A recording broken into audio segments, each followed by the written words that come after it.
No, you don't need the. I'm doing this my way. He a legend, he a legend, he a legend. He a legend, he a legend, he a legend. He a legend. Welcome to the league, to the league, to the league, to the league, to the league of idols. Welcome to the league, to the league, to the league, to the league, to the league of idols. Welcome back to Summoner's Rift, and welcome to Day 1 of Worlds 2020. In the first match of the play-in stage, the Mad Lions face off against the Inters from Brazil. We join the action at the 6-minute mark, where Shadow is creeping in the shadows, looking for an angle to take down Tay. Shadow and Arome leap into action, but the game gets turned on its head as the fat man enters the picture. This should have been first blood, but Tay TPs onto a ward, because those pesky wards come out of nowhere. At the 26-minute mark, Lucian gets hit by an arrow and caught out of place, leading to a triple for the Urgod, Little Tay-Tay. We've got ourselves a game. After Mad Lions builds up their lead, we rejoin the action at the 34-minute mark where INTZ is in the same bush, but this time Redbert is more like Deadbert and dies of mad cow disease. Does that make me cozy? Picks up a few kills and struts down mid lane with his squad as they secure their first victory of Worlds, and then menacingly stares at his teammates like a psychopath because he is a bad man. Bad man? I meant to say badass. I'm Rusty. Give me a break. In Game 2, PSG is taking on Rainbow 7. PSG has 3 subs, but Kung Yu do you think you are? Kung Yu is given his pocket Echo and continues his undefeated summer on Echo. Echo, Echo, Echo, Echo. That's all I got. They won. They won the game.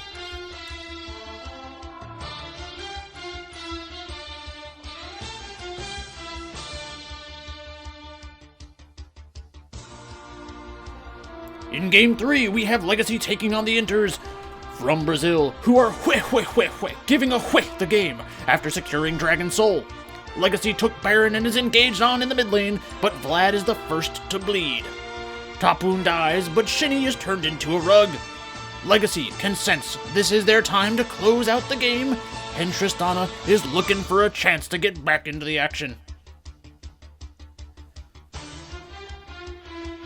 After taking out the inhibitor and clearing out the minions, Tristana gets hit by a Zoe bubble, but dodges the Ezreal ultimate.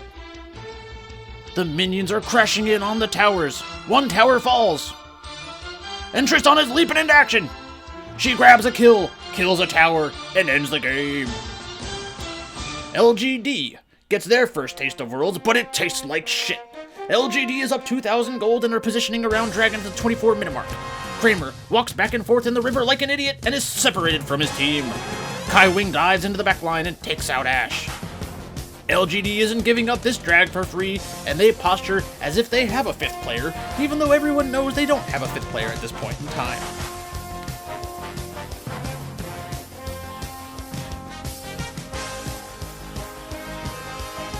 Longshi is looking for an entry point. Skulking his prey, flashes in onto the Orianna. Longshi tries to give the long D to Ori,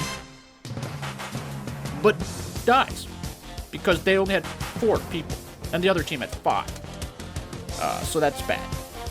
If you need a rug, I know a guy. Peanut tries to run around for about 15 minutes, but dies. And LGD lost. It's pretty bad.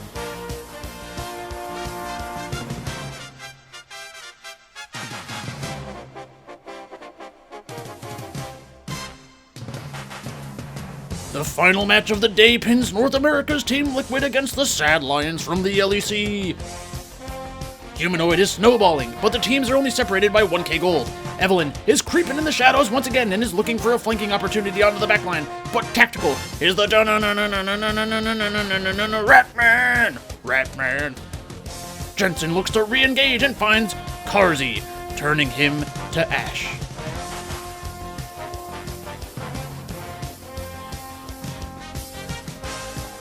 At the 32-minute mark, Arome is feeling desperate and leaps toward Mordekaiser, who is making an impact and is fed out of his mind.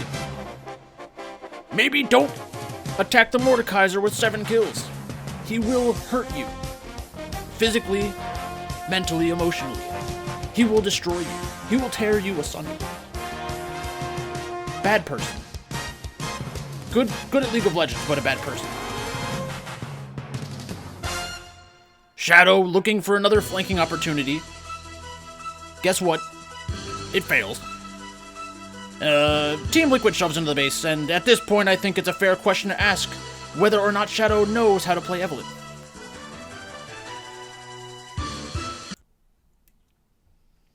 What's up, everybody? It's Pikel with League of Items, and I hope you enjoyed the first Esportscenter in quite a while. A little rusty, but it's only going to get better from here. So, day one, not really that surprising. Mad Lions against INTZ, minus 556. Everybody was on Mad Lions. PSG over Rainbow 7. I liked Rainbow 7 more as time went on because I thought that the 3 substitutes for PSG were going to be more of a big deal. The AD carry is not supposed to be a good player, but Kong Yu was given Echo, and they are undefeated on Echo in the summer. When I went through my research last night, I was recording a separate video for a different channel, and we were talking about Echo being like an interesting champion that's in their pool because most people don't play Echo right now in the jungle. Legacy against INTZ. I was on Legacy, but again, I started to realize as time went on that Legacy was going to be one of the more highly owned teams on DraftKings because INTZ was the least likely favorite to win, in my opinion. Just the perception of Brazil is very negative overall. So I just assumed that people that wanted to play Mad Lions or LGD would eventually make their way onto Legacy.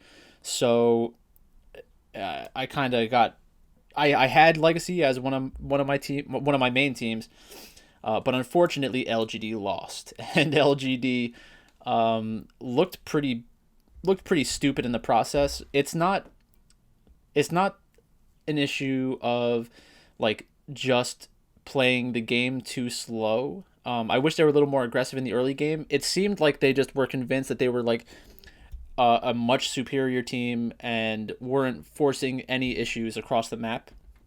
So when you have a 2,000 gold lead, if you're playing that kind of team composition and you're not continuously building a small lead, you're going to potentially make a throw, and Kramer threw that away.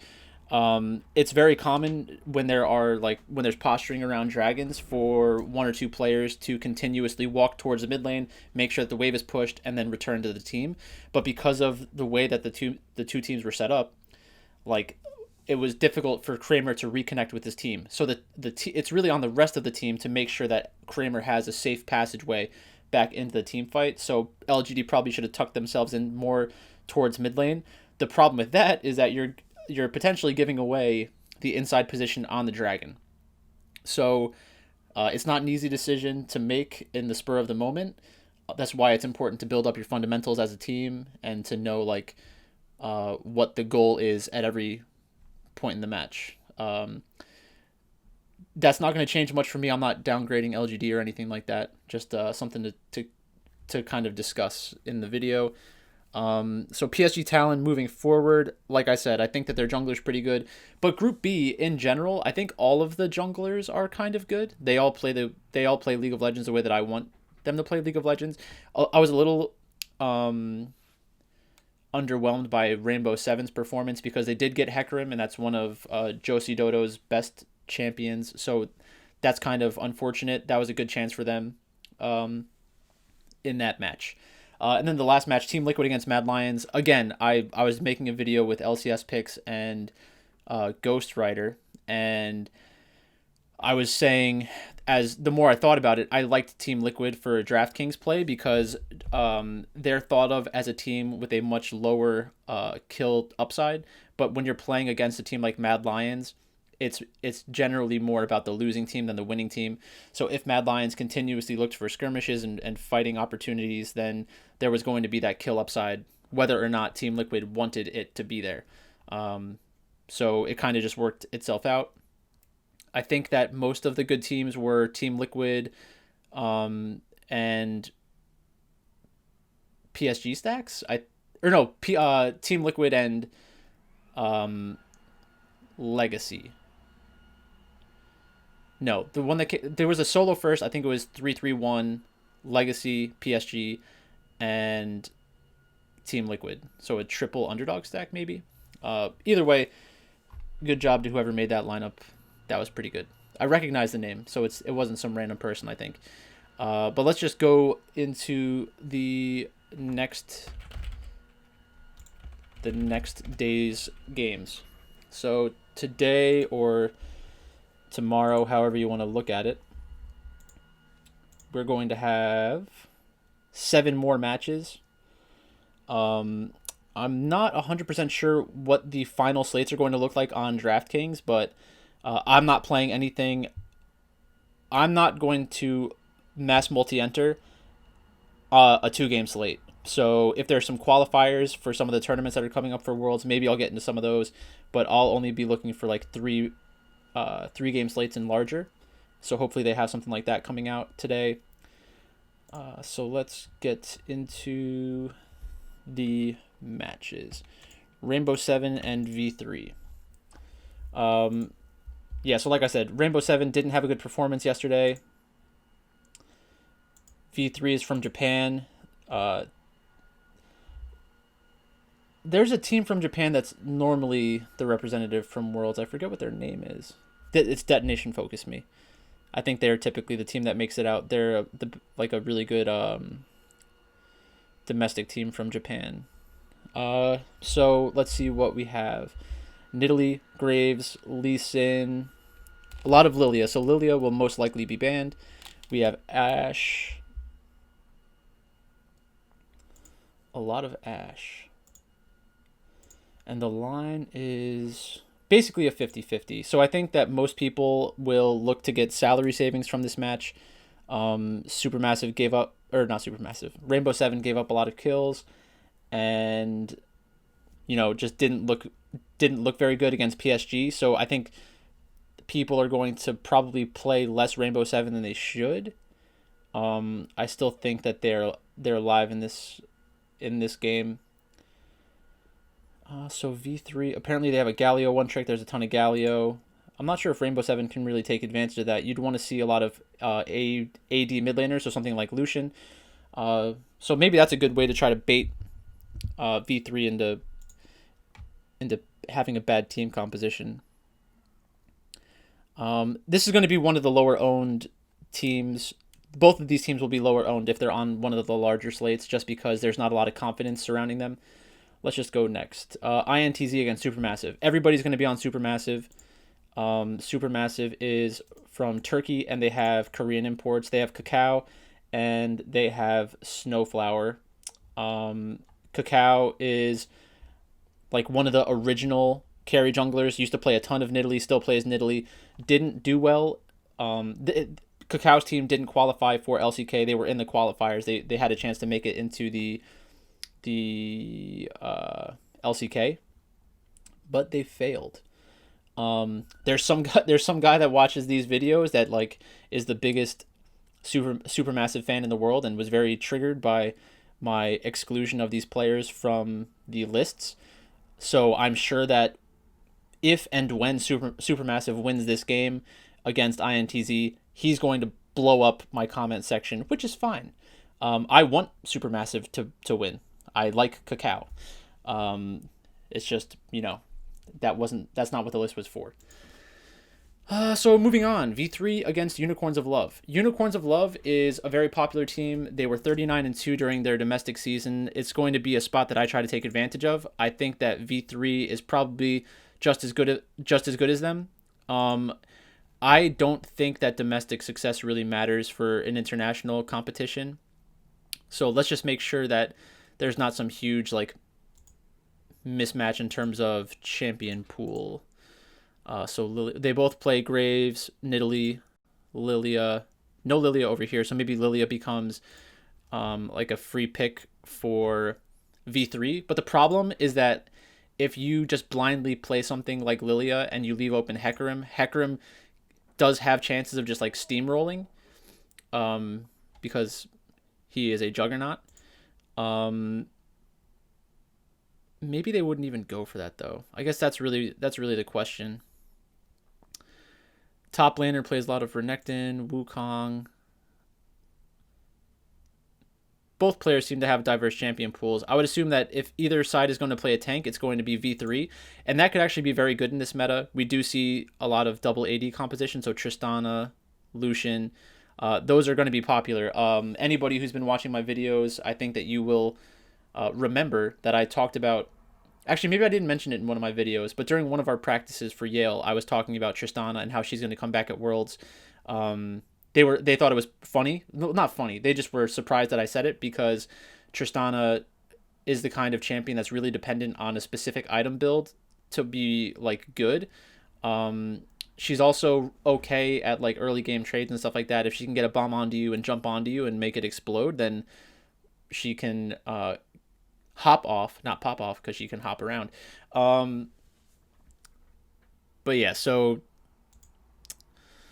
that's the mid lane. Bot lane, we have a lot of Ashe, a lot of Senna, 10-16. So they both played about a month ago in their playoffs. Just from champion pool. So the way that I'm trying to think of this game is I don't see a huge discrepancy in the champion pools. Like, yes, V3 plays Lilia more. Yes, Unicorns of Love may have some junglers that they're able to get into good matchups against Lilia, but I don't think that you can really justify minus 345 just because of their domestic record. And this is the kind of thing where I don't have to be like, I don't have to play a ton of V3 to get leverage on the field. So if like typically how it works is the ownership is loosely related or loosely correlated to the money lines because people just assume that the money line is correct and have confidence in it. So it's like a percentage of the implied win rate of the money line. So the fact that they're 345, so they're either going to be the second or third ranked team on that DraftKings slate. The another thing to take into consideration is that V3 this will be their second match of the day. So if you watch the first game and you think that V3 is horrible, then you can take them out of your lineups because they're not going to have them on the same slate, I think. Or you could do the opposite and like be contrarian. But with V3, I mean, if you get 10% V3, you're probably at the field or maybe even a little bit higher. So maybe you get a little leverage there, and you will be different than a lot of teams because I think Unicorns of Love will be popular. LGD against Rainbow Seven. I mean, I'm gonna be playing LGD. I'm not going to assume that they're gonna fall out of the group stage.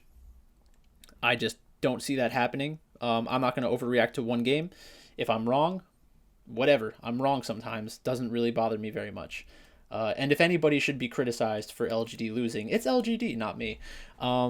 So let's go to the next game. Unicorns of Love against PSG Talon. So this is another spot where I would hope that this game is going to inform how I play this game. So if Unicorns of Love wins, then you might even be able to get like more value on PSG Talon if people just think that Unicorns of Love is better. I think it's more likely that V3 Esports keeps it really close. People become more skeptical of Unicorns of Love, and then PSG Talon gets more popular because of the fact that they beat LGD and they've just looked good in their games. Not saying that they are good because of how they played, but they have looked good because they have won, and that's an important distinction to make. The next match is Supermassive against Mad Lions. So let's see. Supermassive against Mad Lions. So Mad Lions is a very flexible team. They played Jhin today, which I don't like Jhin. It's just not the kind of champion that I want the team that I'm betting on to play. Let's see. Where are the scoreboards? So Mad Lions. Yeah, so Arome is not the best player on Mad Lions. Impacted really well in that game. Or like Tay, I mean, I know Tay had a huge score line. That's more about how the mid game stuff went. And like I said, Urgot is going to be an important champion at Worlds. it's not really actionable information. Like when I give out that kind of tidbit, it's more for like the people who are playing League of Legends. Because I just knew that Urgot was going to be a good champion in this meta because I've seen it. So Mad Lions. I don't think they're going to play Evelyn.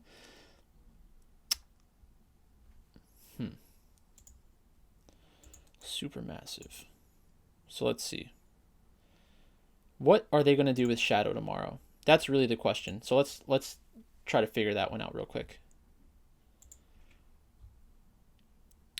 Shadow plays a lot of Lee Sin. I think they'll probably just try to give him a Lee Sin game just to turn it around. That is their most played jungler. He's considered a Lee Sin one trick by a lot of people. I think he's better than that, but that's certainly his ceiling is when he's playing Lee Sin. So I wouldn't be surprised if that was banned.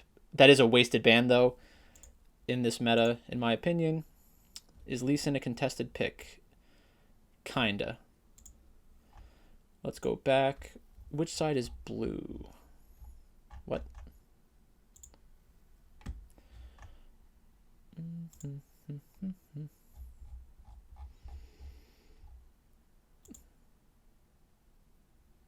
Can't always trust that. Let's see down here. All right, Supermassive is blue side. So Supermassive doesn't even have to ban it out. They could first pick it if they wanted to. I think they'd probably rather just go for Nidalee, Graves, Kindred. So I think I do prefer Supermassive in the jungle because of champion pool. So like in that video I did discuss like, you know, the difference between carry junglers that are playing Juggernauts and carry junglers that play Kindred, Graves, Nidalee, which are the more important champions in my opinion right now. Graves is just like a stupid champion. Hecarim's also very good, but for a different reason. Hecarim is banned against Cacao a decent amount, so a very versatile player, has been around forever. One of the original carry junglers, so definitely a lot of respect for Cacao. In the mid lane, we have a lot of Galio bans against them again. Is that a good thing? I mean, humanoid Galio is an okay pick. It's like you're opting into the passive side of the matchup, but there aren't many ways to punish it as long as you pick ban around it correctly. So as long as you're not like giving away Lucian, letting them flex Lucian into the Galio in mid lane, that would be the only real concern I have for that.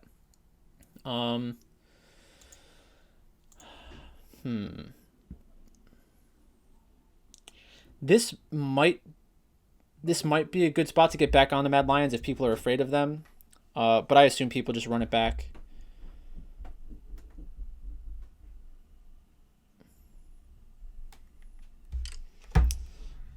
All right.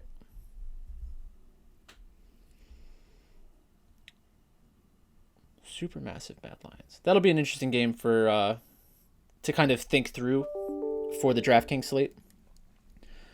I'll have to do more research on that one specifically. Let's see, Supermassive. Let's just see what their scoreboards look like.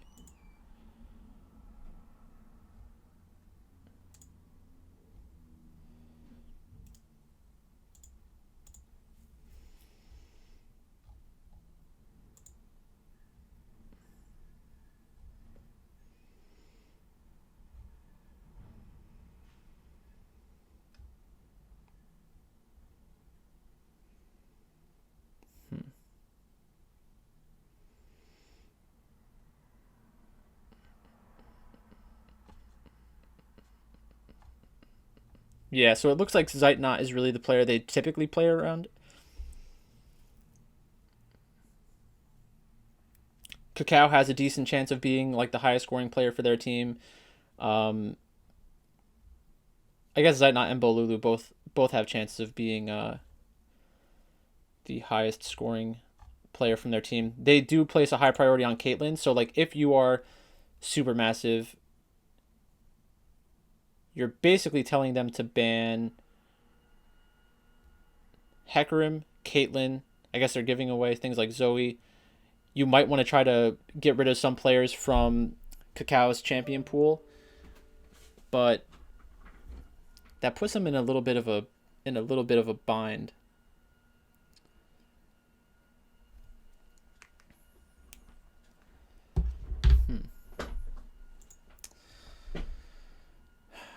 If you play Supermassive, they're probably going to be, unless there are like favorites that force you to consider Supermassive. I think that it's going to be.